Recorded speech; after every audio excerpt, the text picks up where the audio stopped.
Hey, I'm Gretchen Bridgers of the Always a Lessons Empowering Educators podcast, a part of the Education Podcast Network. Shows on the network are individually owned and opinions expressed may not reflect others. Find other interesting education podcasts at edupodcastnetwork.com. Coming up on episode 196 of the House of EdTech podcast, we are going to talk about improving school district social media usage and their presence, because it's 2022. How can a school district screw up social media? How can we stop them from messing up social media? How can we do social media better? And you might even walk away with some tips for your own use of social media. Strike up the band.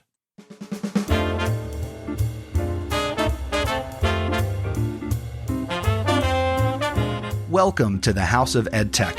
My name is Chris Nessie. The House of EdTech launched in 2014, giving me the opportunity to speak with teachers, leaders, and creators so you can more effectively integrate technology, strengthen your pedagogy, and have more confidence in your classroom and school so you can make an impact. Get involved with the podcast by visiting my website, chrisnessie.com. Using technology isn't difficult, and this is where it begins. This is the House of EdTech. And here we go. Welcome to another episode of the podcast. Whether it's your first time listening or you are a returning listener, welcome. I'm so glad you're here, and I'm so glad that you make the House of EdTech a part of your anytime, anywhere professional development. We're going to get right into this because this has been bugging me. Again, I spend a lot of time on social media. I leverage Twitter, I use Instagram, I use Facebook, I play on TikTok, and I got something to say. So this episode is kind of like an EdTech thought and my featured content and an EdTech recommendation all rolled into one. So the first thing that I want to talk about, and this is kind of my EdTech thought, and that is ineffective social media use by a school or a school district. As I just led with, it's 2022. We've had Facebook for almost 20 years. I know, right? We have had Twitter for over 10 years, coming up on 20 years of Twitter. We've got Instagram. We've got TikTok. We've got Snapchat. There are so many social media platforms out there where people are connecting, communicating, collaborating, creating great content, and so many individuals leverage social media each and every day, many times a day, to tell their story. A number of episodes ago, this is almost early days of the podcast, I had Joe Sanfilippo and Tony Sinanis on the podcast. And in education, when I think of school district branding, I think of Joe Sanfilippo and, Go Crickets. And, that's like, he's been doing that for such a long time. And he's done such a fantastic job branding and marketing and promoting his school district throughout the world. And of course, there are other school districts that effectively brand themselves and tell their story, because I think we would all agree that if you're not telling your school's story, who is? If you wait for the newspaper and the media, the mainstream media, to show up and tell the story of what's going on in your school and your school district, something bad probably happened, and that's why they're there. The local news doesn't typically show up for just regular, everyday, good, nice stories. So it's important for our schools and districts to tell their story and promote the good things that are going on in the schools with our students, with our teachers, with our administrators. All the stakeholders should be promoted and celebrated. And I think it's a responsibility that is sometimes taken lightly by schools and districts. I don't think it's as simple as just have a Twitter account, just have Instagram, and, put out, a post once a day or once a week. I think schools and districts need to be more engaging on social media. I think, and I see this a lot, that a lot of schools and districts, their social media is one-way communication. And I think we're really missing the boat if that's your approach to social media, just using it as another way to broadcast content or broadcast a message. Where's the interaction? Where is the social aspect of social media, right? I think of some of the corporate accounts that exist in the world, and one that really comes to mind is Wendy's. Wendy's on Twitter specifically. That's a really funny, engaging Twitter account, but it represents Wendy's, a corporate entity, a fast food chain, but they interact with the people who interact with them. I believe there's a day in the year where they will roast people who ask to be roast. And by roast, I mean, like a Comedy Central roast. Okay. They'll roast other brands. They will roast people who engage with them. It's interactive. It's amusing. It's funny. It's brand awareness, right? We know about it. We expect it. And I'm not saying that schools and districts need to be, funny on social media, but certainly they can be more engaging, right? Think of so many schools and districts that are leveraging platforms, and, you'll have individual clubs or teams or groups within a district that are trying to tell the story of their individual groups. Does your school district social media interact and engage and retweet or repost or reshare stuff? Students understand social media, which is what we really mean when we say students are good at technology. Students are good at social media, and students can certainly learn even better social media practices by having the opportunity to be involved with the social media in their schools. But I think we need to start to take steps forward and, as a school, as a district, do more with social media and get away from, one-way broadcast-only communication. And it certainly can't appear to be pre-scheduled. Yes, there are going to be some things that you pre-schedule, but, if you are, a superintendent or an assistant superintendent or an administrator in a school district, can you interact with the students on social media? I think so. I see it here in New Jersey where you'll see students, pester their superintendents about snow days or delayed openings here in the winter months. And, superintendents will interact. Some do, some don't. Some, I question why some superintendents even choose to have social media. What is their purpose? What is their why at this point? I think it should be to engage with the school community, and that includes the students, the parents, the businesses, things of that sort.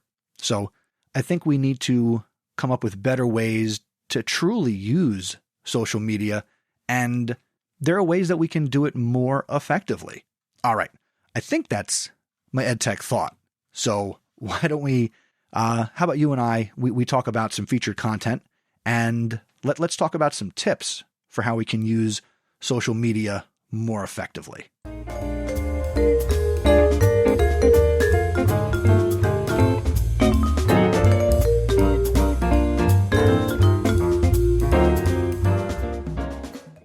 All right, so I'd like to share 8 tips for how a school and a district can use social media more effectively. First, I'll give you the tips, and then we'll go into each one in a little bit more detail. Number 1, maintain your school district's vision. Number 2, keep the conversation going. Number 3, don't focus on negative energy. Number 4, make sure everyone with access is trained. Number 5, have a plan. Number 6, have an emergency plan. Number 7, don't overthink it. And number 8, learn from your followers. All right, let's dive in. So number 1, maintain your school district's vision. Everything your district posts on social media should fit within the vision and the quote-unquote brand that you have established for your school district. The posts should take somewhat of a professional tone, and the content should have a purpose. Some of the posts will certainly be more practical, such as event invitations, sporting events, commencement, special events that go on in your school district, while others may display the values of your school in action. That's where we are sharing the great things happening in our classrooms, in the hallways, with our teachers, with our students, what's going on day to day, and moment to moment in your school and your district. Number 2, keep that conversation going. When parents or community members have questions, respond to them. However, don't feel like you must answer everything immediately, and let's be honest, sometimes answering at all, especially if you are getting a lot of comments on your posts. Other parents or community members might step up and answer some of the questions when they arise. But don't be oblivious to the fact that once you put something out there, you might have somebody ask a question or look for more information. You've got to be ready to engage. And certainly empower other people to answer those questions. Number 3, and this might be a tough one. Don't focus on negative energy. If you have ever spent any time reading comments on any social media platform or on your favorite news website, you know there are always going to be people who do not have anything positive to say. Don't let this get you down, and don't let this stop you from leveraging social media for your school or your district. Because honestly, the far majority of the interactions that you're going to have as a school and a district, it's going to be positive. Number 4, make sure everyone with access is trained. Anyone who has administrative or editorial access to your social media accounts should have a very clear understanding of how to use them. They should understand what your expectations are and what sort of posts are or are not allowed. They should also understand the language they should be using and avoid public relations speak. You want to speak people. It's a social media platform, not a press release. You can certainly use a press release to guide your post, but you want to use each platform and post with context. When we think of Instagram, it should be more visually based. When we think of Facebook, there might be a visual element, there could be a video element, there could be a textual element. If you're leveraging YouTube, obviously it's going to be very video-based and audio-based. If you're leveraging TikTok, it's going to be short form, quick, catchy, right? You don't want to just take your press releases and create a JPEG and post it on Instagram for people to read your image. Okay? It should be more visual. Maybe there's a little something with text in the comment or the caption. Number 5, have a plan before you begin posting, or maybe before you post your next thing. You should know everyone who will have access. What are your specific goals? And how frequently are you going to post on each channel? And don't set unrealistic expectations. Sure, we have YouTubers out there who they are committed to posting 1 YouTube video per week. But that might not be a realistic expectation for the person who's responsible for your district's social media. Develop that plan. That should be superintendents and assistant superintendents and PR personnel or your social media manager working together. Get the input of your stakeholders. Get students involved in developing the plan, right? People love kids. Let the kids tell the story. How else are they going to learn to effectively engage on social media? Because the last time I checked, we don't have a lot of schools offering classes to kids on how to use social media. How else are they going to learn to do it effectively and safely? Number 6, have an emergency plan. If something goes wrong at your school, you need to be prepared to address the issue appropriately on social media. Spend some time going through emergency scenarios and how you would respond.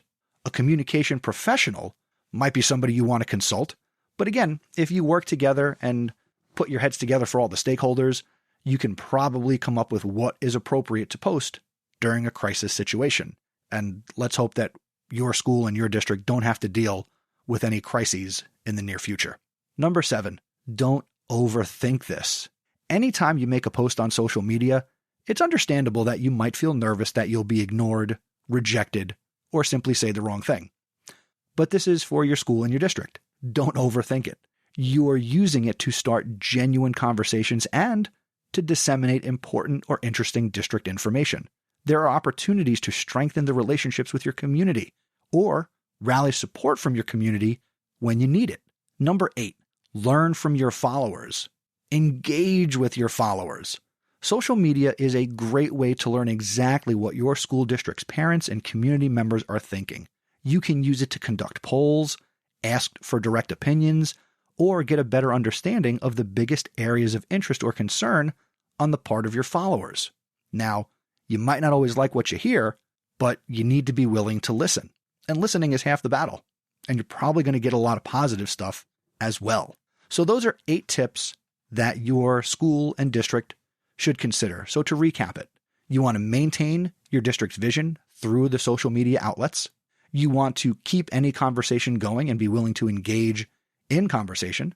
You don't want to focus too much of your time and energy on negative energy. You want to make sure that everyone with access is trained. You want to have a plan. You want to have an emergency plan.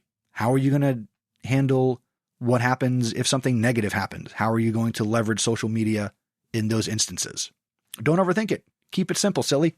And number 8, again, the last one, learn from your followers by engaging with your followers. If you have other tips for how a school or a district can more effectively use social media, reach out to me. I am at Mr. Nesi on Twitter, and you can always send an email to feedback@chrisnesi.com. The other way that you can connect is become a part of the House of EdTech Discord community. We've got, again, a growing community over on Discord. You can go to chrisnesi.com/Discord, and that's DISCORD. Recently had a new member, Sherry. She suggested that I add an NFT channel to the Discord community. So now we've got a place where House of EdTech listeners can talk about NFTs and other Web 3.0 technologies. So we are learning and growing together.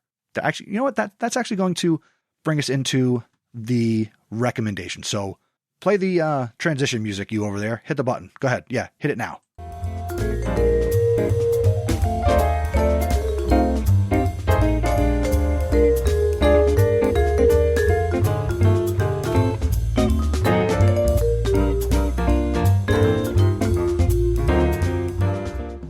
All right, so doing this episode a little bit out of the traditional order, but I wanted to give you the tips for effective social media use before I talked about platforms that your district should be using.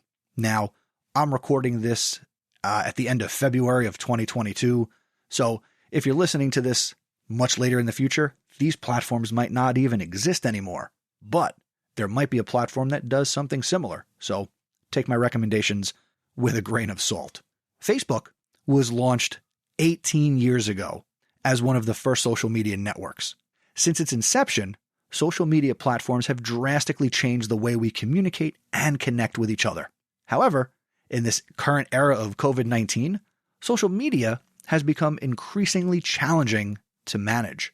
There's obviously an abundance of negative energy on social media, whether it's replies, comments to articles. There's a lot of negativity out there.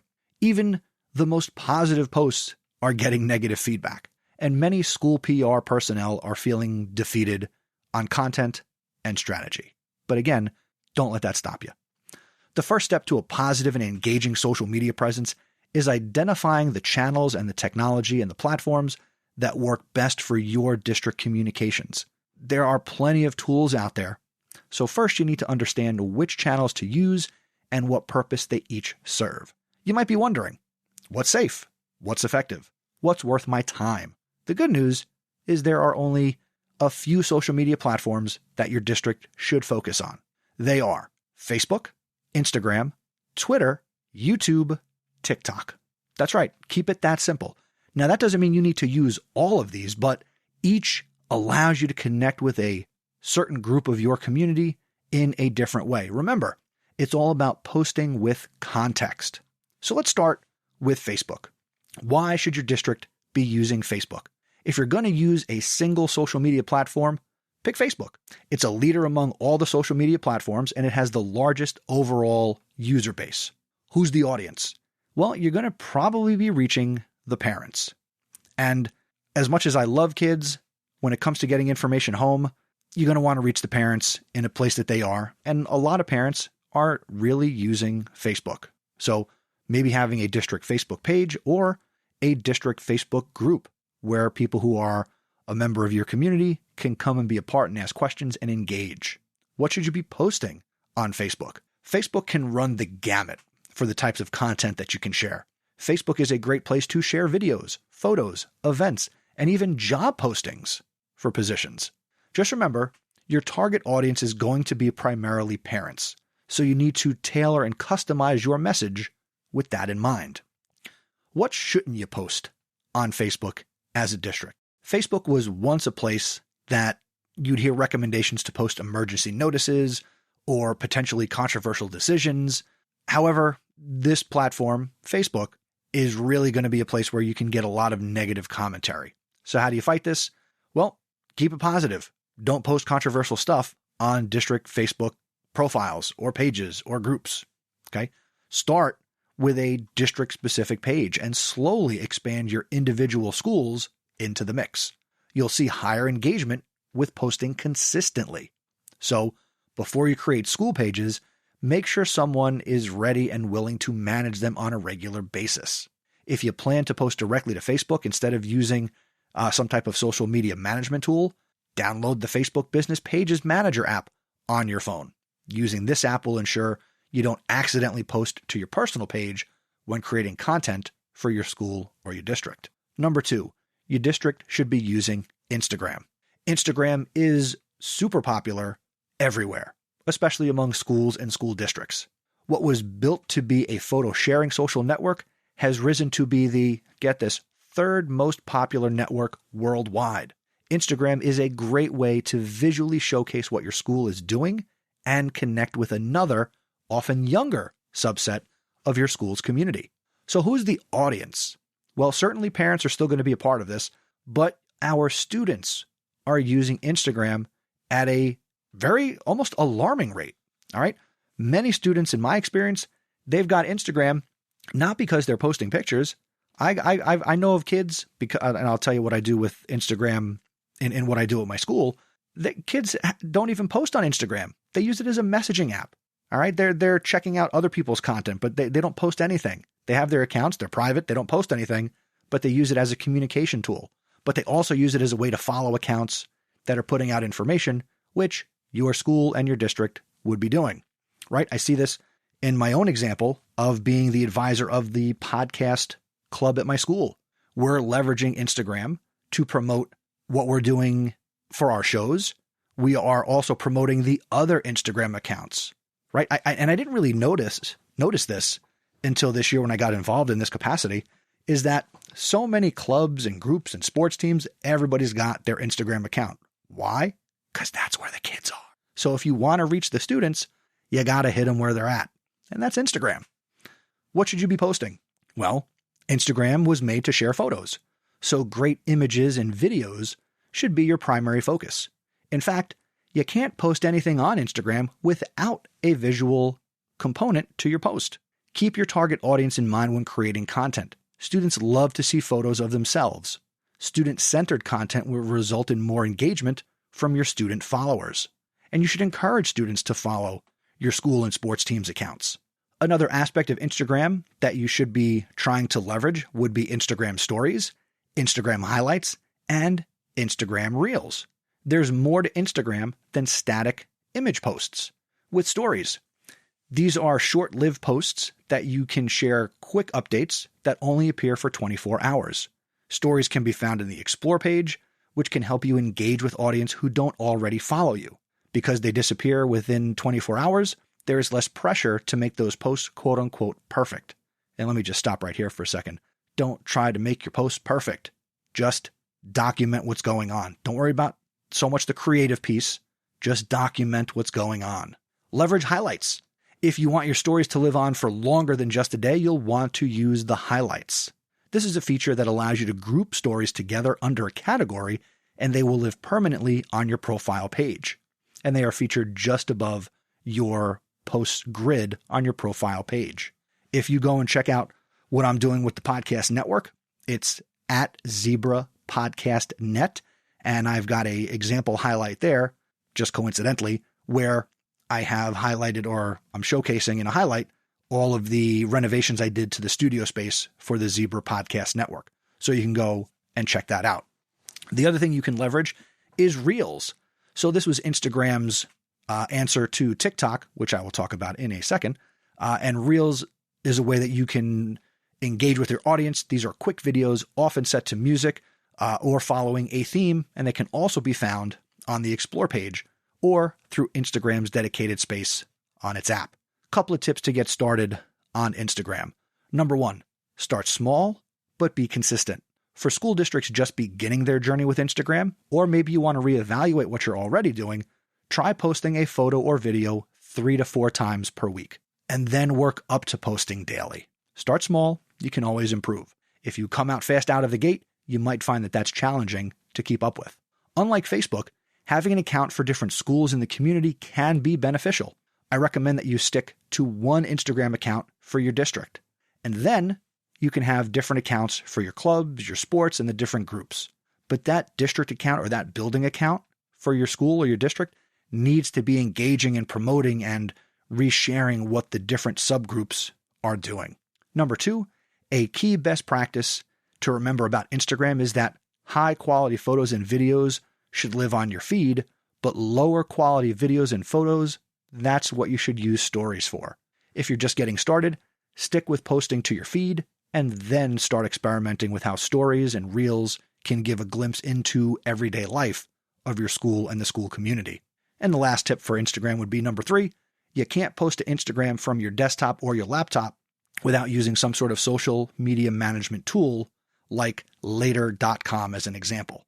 Keep this in mind if you plan to use a DSLR camera or something that's not a phone to capture images. And I'll include a link to later.com in the show notes out at chrisnessy.com/196. Next tool your district should be using is Twitter. Why Twitter? School districts today tend to use Twitter at higher rates than other social media platforms. Why? It's easy and it's quick to share and connect with people with similar interests. The platform has a character restriction when posting, making being brief a priority. Twitter also is the king and the creator of hashtags, making it super easy to track and find topics of interest. Who's the audience if you're a school or a district leveraging Twitter? According to Twitter, statistics show that about 22% of the population is on the platform, and a majority of those users are between the ages of 35 and 65. Are there some high school students on Twitter? Yes, but for the most part, you're going to be reaching parents and other organizations that your school and district might be looking to connect with. Your staff might have a presence on Twitter. This is where staff might be sharing photos and tips from the classroom and learning more about what's going on across the district. Your district Twitter could be a portal and provide access and more information than just always having your teachers have to check their email. So make sure your district's voice is in the mix. Your staff wants to hear from you. What should you be posting on Twitter? Again, keep it short. Always use a hashtag, okay? Come up with a hashtag for your district. Keep it simple. Keep it simple. I'm not going to give you any examples. Certainly go out on Twitter and see what other districts are doing that might inspire you to create a hashtag for your district.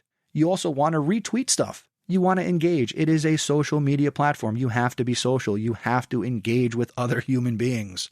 Yes, you might be nameless and faceless as the social media manager, but that doesn't mean you can't still connect. Again, I go back to the example of Wendy's. I have no idea, neither do you, who is running the Wendy's Twitter account, but we know that they engage, and that's what's important. Next up, you want to consider leveraging TikTok. Let's be honest, TikTok is all the rage. I've done a couple of episodes on TikTok already, and I am seeing administrators and school districts with TikTok accounts.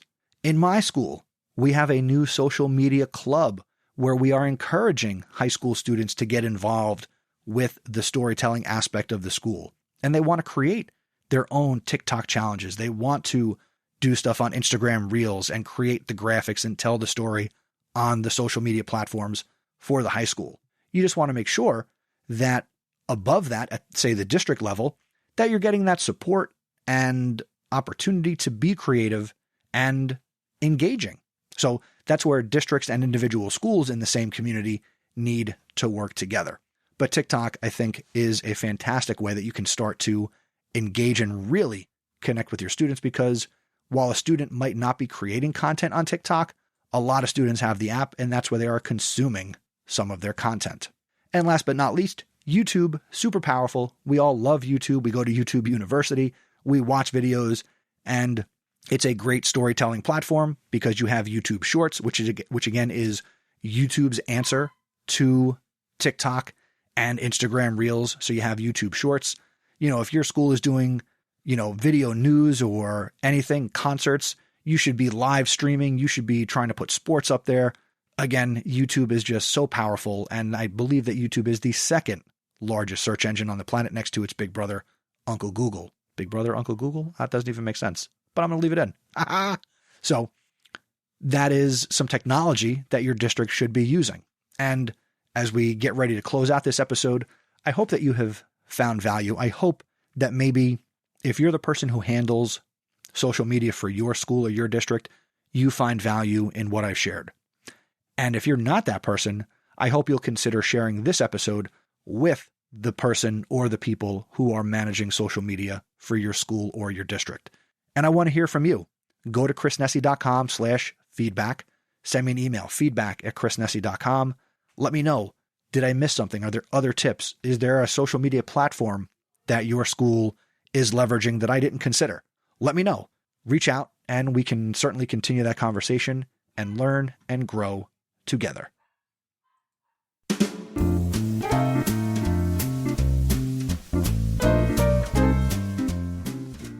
And, as I wrap up this episode, I realize that talking about social media, maybe your school should also have a podcast or podcasts.